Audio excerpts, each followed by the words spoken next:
નમસ્કાર, જય હિન્દ, વંદે માતરમ વિદ્યાર્થી મિત્રો, તમારું સ્વાગત છે આઈએસ લાઇફસ્ટાઇલ એકેડમી યુટ્યુબ ચેનલમાં, જ્યાં યુપીએસસી જીપીએસસી જેવી સ્પર્ધાત્મક પરીક્ષાની તૈયારી કરતા વિદ્યાર્થી માટે હું update video information lecture provide કરું છું. વિદ્યાર્થી મિત્રો, આજના લેક્ચરમાં હું તમારી સાથે ચર્ચા કરવાનો છું કે જો તમે કોલેજમાં છો અથવા કોલેજ પતી ગઈ છે અને તમારો કંઈક ને કંઈક ટાર્ગેટ યુપીએસસી એક્ઝામ છે, તમે આઈએસ આઈપીએસ ઓફિસર બનવા માંગો છો, તો તમે કઈ રીતે પ્રિપેરેશન તમે સ્ટાર્ટ કરી શકો છો.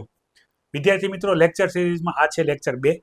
અને પહેલાનો લેક્ચર જે એક્ઝામ પેટર્નનો છે એ માહિતી હું ઓલરેડી આપી ચૂક્યો છું. જો એ તમે ના જોયું તો પહેલાં એ લેક્ચર જુઓ, પછી તમે આ લેક્ચર જુઓ કે જેની અંદર પ્રિપરેશન સ્ટ્રેટેજીની અંદર શું શું વસ્તુ હોય એ તમને ખ્યાલ આવી જાય. માહિતી શરૂ કરીએ પહેલાં, જો તમે આઈએસ લાઇફસ્ટાઇલ એકેડમીના જે સોશિયલ મીડિયા હેન્ડલર છે એ તમે જોઈન્ટ ના કરી હોય તો કરી લેજો. તમે રેગ્યુલર અપડેટ માટે આપણી એકેડમીની વોટ્સઅપ ચેનલ અને ટેલિગ્રામ ચેનલ જોઈન્ટ કરી શકો છો. નિયમિત રૂપથી જે પણ યુપીએસસી એક્ઝામની તૈયારી કરતા એ વિદ્યાર્થીના નોટિફિકેશન આપણે ફેસબુક અને ઇન્સ્ટાગ્રામમાં પણ અવેલેબલ કરાવીએ છીએ, તો તમે એ પણ જોઈન્ટ કરી શકો છો. તમે વોટ્સઅપમાં પર્સનલ નોટિફિકેશન મેળવવા માંગતા હો તો એકેડમીના મોબાઈલ નંબર 9033926907 પર તમે તમારું નામ અને જિલ્લો એ લખીને મેસેજ કરી દેજો, તો તમને પર્સનલ નોટિફિકેશન મળવા લાગશે એક્ઝામ પ્રિપેરેશન રિલેટેડ જેટલા પણ વિડીયો આવશે એના. અને તમે જો ફ્રીમાં લેક્ચર જોવા માંગો છો તો એકેડમીની એપ્લિકેશનની લિંક વિડીયોના ડિસ્ક્રિપ્શનમાં આપેલી છે, તમે એ ડાઉનલોડ કરી શકો છો, જેમાં ડેલી બેઝ ઉપર કરંટ અને જીએસના તમને લેક્ચર મળી રહેશે. હવે વિદ્યાર્થી મિત્રો, સ્ટાર્ટ કરીએ એ માહિતીની જેના માટે તમે આતુર છો, યુપીએસસી એક્ઝામની પ્રિપેરેશન કઈ રીતે કરવી જોઈએ. તો વિદ્યાર્થી મિત્રો, તમે કોઈ પણ એક્ઝામની તૈયારી કરી રહ્યા હો, કોઈ પણ એક્ઝામ, એની બેઝિક બાબતો તમને ખબર હોવી પડે. એમાંની પહેલી જે બાબત છે એ બાબત છે કે તમને એ એક્ઝામ પેટર્ન તમને ખબર હોવી જોઈએ. એક્ઝામ પેટર્નની માહિતી આપણે જોઈ લીધી છે. પછી તમને જે વસ્તુ ખબર હોવી પડે એ વસ્તુ જે છે એ છે સિલેબસ. કોઈ પણ એક્ઝામ તમે તૈયારી કરી રહ્યા હો એ એક્ઝામનો તમને સિલેબસ તમને ખબર હોવો પડે. એક્ઝામ પેટર્નની હું વાત કરું, આપણે જેની પ્રિપેરેશનની આજે ડિટેલમાં ડિસ્કશન કરવાની છે એ બેઝિકલી આપણા એક્ઝામ પેટર્નની અંદર યુપીએસસી એક્ઝામ પેટર્નની હું તમારી સાથે ડિસ્કશન કરું તો એક્ઝામ પેટર્નમાં 3 સ્ટેજ છે: પ્રિલિમ્સ, મેન્સ અને ઇન્ટરવ્યૂ. પ્રિલિમ્સ, મેન્સ અને ઇન્ટરવ્યૂ. એની અંદર અત્યારે આપણે જે એક્ઝામ પ્રિપેરેશન જોઈએ છે એ જોઈએ છે પ્રિલિમ્સ અને મેન્સ પોઈન્ટ ઓફ વ્યૂ. તો આ બંનેનો સિલેબસ તમને ખબર હોવો જોઈએ. હવે સિલેબસની અંદર હું તમને માહિતી આપી દઉં વિદ્યાર્થી મિત્રો. તો યુપીએસસી સિલેબસમાં પ્રિલિમ્સનો સિલેબસ ડિફાઇન નથી. પ્રિલિમ્સનો જે સિલેબસ આપેલો છે એ સિલેબસમાં બેઝિકલી ટાઇટલ જ આપેલા છે, એમાં આઈડિયા આવતો નથી કેટલું પૂછાશે અને કેવું પૂછાશે. સેમ મેન્સના સિલેબસની વાત કરું, મેન્સના સિલેબસની, તો મેન્સના સિલેબસમાં તો પણ કી પોઈન્ટ આપેલા છે. કી પોઈન્ટ મતલબ એમાં સબ્જેક્ટનો ખ્યાલ નથી આવતો, પણ એમાં કી પોઈન્ટ આપેલા છે. એટલીસ્ટ થોડી ક્લેરિટી છે કમ્પેરેટિવલી યુપીએસસી પ્રિલિમ્સ સિલેબસ. તો આપણે સિલેબસની અંદર કયા ટોપિક અગત્યના છે એ સમજવા માટે આપણી પાસે કઈ માહિતી હોવી પડે, તો એ છે પ્રીવિયસ યર ક્વેશ્ચન પેપર. આપણી પાસે માહિતી હોવી પડે પ્રીવિયસ યર ક્વેશ્ચન પેપર, મતલબ યુપીએસસીના પ્રિલિમ્સ એઝ વેલ એઝ મેન્સના જે પ્રીવિયસ યર ક્વેશ્ચન પેપર છે એટલીસ્ટ લાસ્ટ 5 યર, આ 5 વર્ષના જે પ્રીવિયસ યર ક્વેશ્ચન પેપર છે એને તમારે સ્ટડી કરવાના છે. સ્ટડી. એ તમે સ્ટડી કરી લેશો તો તમને ખ્યાલ આવી જશે કે પ્રિલિમ્સ અને મેન્સમાં સિલેબસમાં કયા ટોપિક મહત્વના છે, કયા ટોપિક જે છે એ મહત્વના છે, અગત્યના છે અને મોસ્ટ ટાઈમથી છે, જેમાંથી ક્વેશ્ચન આવે છે. હવે આની અંદર હું તમને એનાલિસિસ કરીને જણાવું કેટલી વસ્તુ આપણે તૈયાર કરવાની હોય છે. તો સૌથી પહેલાં પ્રિલિમ્સ અને મેન્સની અંદર હું તમારી સાથે વાત કરું વિદ્યાર્થી મિત્રો, તો એની શરૂઆત થશે એનસીઈઆરટીથી. સૌથી પહેલાં શરૂઆત થશે એનસીઈઆરટીથી. પછી આપણે વાત કરીએ સબ્જેક્ટ વાઇઝ.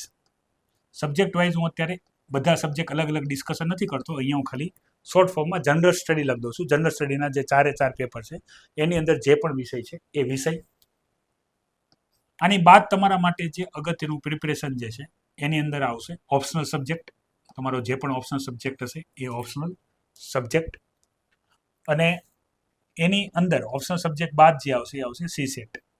પ્રિલિમ્સ એક્ઝામની અંદરનું પેપર 2 છે એ છે CSAT, civil service aptitude test, જેની અંદર તમારે મેથ્સ, રિઝનિંગ અને કમ્પ્રેહેન્શનની પ્રિપરેશન કરવાની છે. હવે આની અંદર સૌથી વધારે અગત્યનું, મતલબ બંને એક્ઝામમાં આપણે કોમન લઈ લઈએ આની અંદર, તો એ છે કરંટ અફેર, જેને આપણે ગુજરાતીમાં કહીએ છીએ વર્તમાન પ્રવાહ. પ્રવાહ. તો આની અંદર 1 by 1 આપણે ડિસ્કશન જોઈ લઈએ જે કામની છે. તો સૌથી પહેલી હું તમને માહિતી આપી દઉં વિદ્યાર્થી મિત્રો એનસીઈઆરટી થી. તમારી પ્રિપરેશનની જે શરૂઆત થશે એ શરૂઆત થશે એનસીઈઆરટી થી. એનસીઈઆરટીમાં બેઝિકલી તમારે બે પોર્શનમાં ડિવાઈડ કરવાનું છે, 11 to 12 અને 6 to 10. 6 to 10 યર છે, સ્ટાન્ડર્ડ છે. એમાં તમારે એનસીઈઆરટી, બરાબર, એનસીઈઆરટીમાં પણ ન્યૂ એનસીઈઆરટી, ઓલ્ડ એનસીઈઆરટી નહીં, new NCERT, latest information new એનસીઈઆરટીમાં છે. ઓલ્ડ એનસીઈઆરટી વાંચવાની ના એટલા માટે પાડું છું કારણ કે ઓલ્ડ એનસીઈઆરટી વાંચશો તો એમાં માહિતી અપડેટેડ નહીં હોય અને યુપીએસસી અપડેટેડ માહિતી પૂછશે, તમારી માહિતી એમને ખોટી થઈ જશે. એટલે ન્યૂ એનસીઈઆરટીમાં તમારે સૌથી પહેલા 11 અને 12મા ધોરણના જે એનસીઈઆરટીના જે સબ્જેક્ટ છે, બરાબર, સાયન્સ, કોમર્સ અને આર્ટ્સ, 11-12ની અંદર સાયન્સ, કોમર્સ, આર્ટ્સના તમારા શરૂઆત કરવાની છે. પહેલાં આ પૂરી કરવાની છે, એ પતી જાય પછી તમારે સ્ટાર્ટ કરવાની છે 6 to 10. આવું કરવાથી ફાયદો શું થશે? તમારો ટાઈમ બચશે. કઈ રીતે? કે જે વસ્તુ તમે 11 અને 12માં ડિટેલમાં જોઈ હશે એની પાછળ તમારો સમય બગડશે નહીં. અને કરવા માટે તમારી પાસે ખાલી 1 કે 2 મહિનાનો તમે ટાઈમ લઈ શકો છો. એનસીઈઆરટીમાં યાદ રાખજો, એનસીઈઆરટીની કોઈ પણ માહિતી ગોખવાની નથી, યાદ રાખવાની ચિંતા કરવાની નથી, કારણ કે બધું તમારે જીએસમાં ડિટેલમાં તૈયાર કરવાનું છે. તો એનસીઈઆરટીમાં તમારે વધારે સમય બગાડવાનો નથી. આ સજેશન હું એવા વિદ્યાર્થીને આપું છું જેને એક્ઝામ આપવાની હજી 2 વર્ષની વાર છે. પ્રિપરેશન સ્ટ્રેટેજી આપણે જ્યારે જોશું 3rd લેક્ચર, એમાં જે વિદ્યાર્થી 2025માં એક્ઝામ આપવાના છે કે 2026માં આપવાના છે ત્યારે આ સ્ટેજનો ઉલ્લેખ કરી. જો તમે આવનારી 2025ની જ એક્ઝામ આપવાના છો, આ જૂન મહિનો ચાલે છે, મતલબ નેક્સ્ટ જૂનમાં એક્ઝામ આપવાના છો, તો બનતી કોશિશમાં તમે એનસીઈઆરટી વાંચવાનું ટાળી શકો છો. સમય મળે તો વાંચી શકો છો, એમાં વધારે સમય જશે નહીં, પણ 1 થી 2 મહિના, 1 થી 2 મહિના, એનાથી વધારે નહીં, એનાથી વધારે વાંચવાનું નથી. તો વિદ્યાર્થી મિત્રો, આ સૌથી પહેલી વાત થઈ ગઈ, એ વાત થઈ ગઈ એનસીઈઆરટીની. હવે આપણે ડિસ્કશન જોશું, એ જોશું જીએસની. હવે વિદ્યાર્થી મિત્રો, આપણે ડિસ્કશન શરૂ કરી જીએસ સબ્જેક્ટની. જીએસ સબ્જેક્ટમાં સૌથી અગત્યના વિષય છે જેનાથી પ્રિપેરેશન સ્ટાર્ટ કરવી જોઈએ. એમાંનો એક વિષય છે એ છે હિસ્ટ્રી, જિયોગ્રાફી, પોલિટી, ઇકોનોમી. આ 4 જે સબ્જેક્ટ છે આ પિલર સબ્જેક્ટ છે કોઈ પણ ગવર્મેન્ટ એક્ઝામના. એમાં ઇકોનોમીને તમે સાઈડ કરી દો. ઇકોનોમી મતલબ ક્લાસ 3ની તમે તૈયારી સાથે સાથે વિચારી રહ્યા હો, અમુક એક્ઝામ બીજી છે એમાં વિચારી રહ્યા હો, તો ઇકોનોમી સાઈડ કરી લો. તો હિસ્ટ્રી, જિયોગ્રાફી અને પોલિટી આ કોર સબ્જેક્ટ છે. કોઈ પણ એક્ઝામ તમે ઉઠાવી લ્યો એની અંદરના બધા ક્વેશ્ચન આ વિષયોની અંદર હશે. તો અહીંયા તમે એક્ઝામ જે પણ મીડિયમમાં આપવાના હો, ઇંગ્લિશ, હિન્દી કે ગુજરાતી, હું આ બધા માટે કોમન જણાવું છું. તમારા પછી કોઈ ડાઉટ રહી જાય તો તમે મને તમારા મીડિયમ વાઇઝ એક અલગથી ક્વેશ્ચન પૂછી શકો છો. અલગ એટલા માટે જણાવું છું કારણ કે ઇંગ્લિશ અને હિન્દી મીડિયમને જો બાદ કરી દઈએ તો ગુજરાતી મીડિયમમાં આ બધા માટે એક બુક જ છે, ઓનલી વન બુક. એક બુક કઈ છે એની માહિતી મેં ઓલરેડી યુટ્યુબ વિડીયોની અંદર મૂકેલી જ છે. તો એક જ બુક છે, એક જ બુક વાંચવાની છે, તો ગુજરાતી મીડિયમવાળા વિદ્યાર્થી માટે કોઈ કન્ફ્યુઝન નથી. ઇંગ્લિશ અને હિન્દી મીડિયમવાળા વિદ્યાર્થી માટે prelims as well as mains બંને માટે અલગ અલગ બુકો છે અને એની પ્રિપરેશન સ્ટ્રેટેજી અલગ અલગ છે. પણ જો તમે ગુજરાતી મીડિયમથી જ તૈયારી કરો છો, આ બધા માટે એક જ બુક છે ને એક જ તૈયારી કરવાની છે. તૈયારીની અંદર જીએસમાં ખાસ વસ્તુ યાદ રાખવાની છે. મેં તમારી સાથે એક લિસ્ટ વાત કરી હતી. સૌથી પહેલાં આપણે એવા સબ્જેક્ટ જોઈ લઈએ કે જે prelims as well as mains બંનેના સબ્જેક્ટ છે. તો એમાં હિસ્ટ્રી છે, આર્ટ એન્ડ કલ્ચર છે, જિયોગ્રાફી છે, પોલિટી છે, ઇકોનોમી છે, એન્વાયરમેન્ટ એન્ડ ઇકોલોજી છે, સાયન્સ ઇન ટેકનોલોજી છે. તો આ એવા વિષયની લિસ્ટ છે જે સબ્જેક્ટ પ્રિલિમ્સમાંય છે એઝ વેલ એઝ મેન્સમાંય છે. તો આ બધાની એક સાથે જ તૈયારી કરવાની છે. પ્રિપરેશનમાં તમારે બધાની તૈયારી સાથે કરવાની છે. તૈયારી કરતી વખતે તમારે યાદ શું રાખવાનું છે? તો મેં તમને શરૂઆતમાં કીધું, તમે previous year question paper analysis કર્યું હશે તો કયો ટોપિક પ્રિલિમ્સ માટે અગત્યનો છે એ તમને ખબર હશે, એઝ વેલ એઝ મેન્સમાં પણ કઈ રીતે ક્વેશ્ચન આવશે એ પણ તમને ખ્યાલ હશે. અને ના ખ્યાલ હોય તો કોઈ ચિંતા ન કરો, ડેલી બેઝ ઉપર આપણે કરંટ અફેર એનાલિસિસ કરીએ છીએ. એમાં પણ હું તમને જીએસના પેપર અને એની અંદર સબ્જેક્ટ અને સબ્જેક્ટની અંદરના ટોપિકની માહિતી નિયમિત રૂપથી આપું છું મેન્સ માટે. પ્રિલિમ્સ માટે તમારે જે ટોપિક પ્રિલિમ્સમાં અગત્યનો હોય એ બહુ ડિટેલમાં વાંચવાનો છે, અને જે ટોપિક મેન્સ માટે અગત્યનો હોય એ તમારે ઉપર છેલ્લું તમારી પાસે બેઝિક જ્ઞાન હોવું પડે. યાદ રાખો, યુપીએસસી નથી ઈચ્છતું કે તમે કોઈ એક ટોપિક ઉપર કે કોઈ એક સબ્જેક્ટ ઉપર પીએચડી પૂરું કરી દો. એ ખાલી એટલું જ ઈચ્છે છે કે તમને દરેક વસ્તુની એકદમ બેઝિક ખબર હોય, એટલી જ જાણકારી હોય. તમને જાણકારી હશે તો બાકીની માહિતી તમે ભેગી કરી શકશો, એમાં કોઈ ચિંતા નથી. તો આ બંનેની તૈયારી સાથે કરવાની છે. ગુજરાતી મીડિયમમાં એક બુક જ છે. હિન્દી મીડિયમ અને ઇંગ્લિશ મીડિયમમાં પ્રિલિમ્સ અને મેન્સ માટે અલગ અલગ બુકો છે. તો એની તૈયારી વિદ્યાર્થીઓ અલગ અલગ કરવી હોય તો કરી શકે. નકર હું ઇંગ્લિશ અને હિન્દી મીડિયમના વિદ્યાર્થીને પ્રિલિમ્સ અને મેન્સની બંનેની તૈયારી સાથે કરવાનું કહું છું. હવે તમારે જીએસની અંદર મતલબ જીએસના જે સબ્જેક્ટ છે એ અને તમારા જે કરંટ અફેર જે છે આ બંને માટે તમારે જરૂરી અનુસાર જે માહિતી મોસ્ટ આઈમ્પી હોય એની નોટ્સ બનાવવાની છે. યાદ રાખજો, માર્કેટમાં રેડીમેડ નોટ્સ એ મળે છે, તમે એ રેડીમેડ નોટ્સનો યુઝ કરી શકો છો. પણ રેડીમેડ નોટ્સની જગ્યાએ હું તમને સલાહ આપું છું, તમે રેગ્યુલરલી તમારી હાથે નોટ્સ બનાવો. નોટ્સ કઈ રીતે બનાવવી જોઈએ એના પણ ડાઉટ હોય તો પણ તમે વિડીયોની કમેન્ટ બોક્સમાં કમેન્ટ કરી દેજો, તો એ માહિતીની પણ આપણે ચર્ચા અલગથી કરશું. હવે વિદ્યાર્થી મિત્રો, એક સબ્જેક્ટનું આપણે અહીંયા ઉદાહરણ લઈ લઈએ છીએ, પોલિટી સબ્જેક્ટનું. એની અંદર દાખલા તરીકે તમારે આખું બંધારણ તૈયાર કરવાનું છે, prelims as well as mains માટે, બંનેનું કોમ્બિનેશન છે. તો આની અંદરના મોસ્ટ આઈમ્પી ટોપિકની હું તમારી સાથે વાત કરું તો ફંડામેન્ટલ રાઇટ્સ છે, પાર્લામેન્ટ છે, પાર્ટ 5 છે, પછી પાર્ટ 6 છે સ્ટેટવાળું, પાર્ટ 6 છે સ્ટેટવાળું. તો આ તમારે વન બાય વન તમારે એક એક ચેપ્ટર જે છે એ પૂરા કરવાના છે. જરૂરી લાગે તો એની બુક્સમાં એ બધું મટીરિયલ અવેલેબલ જ હશે, અને એનું તમારે જે વસ્તુ યાદ ન રહેતી હોય એની તમારે ખાલી નોટ્સ બનાવવાની છે. અને તમારે પોલિટીના ફ્રી લેક્ચર જોતા હોય તો આપણી એકેડમીની એપ્લિકેશનમાં એના ફ્રી લેક્ચર અવેલેબલ કરાવેલા છે પાર્ટ વાઇઝ. તમે એ એપ્લિકેશન ડાઉનલોડ કરી યુપીએસસી જીપીએસસીની બેચ છે જોઈન કરી શકો છો. એમાં પોલિટીના અંદર પાર્ટ 5, પાર્ટ 6, પાર્ટ 3, પાર્ટ 4, બધા પાર્ટ વાઇઝ બધા લેક્ચર તમને આપી રાખેલા છે, પ્રિએમ્બલ, શેડ્યુલ, એ બધા તમે લેક્ચર જોઈ શકો છો. તો એની અંદર તમને ક્લેરિટી આવી જશે, તો તમે સમજી જશો તૈયારી કઈ રીતે કરવાની છે.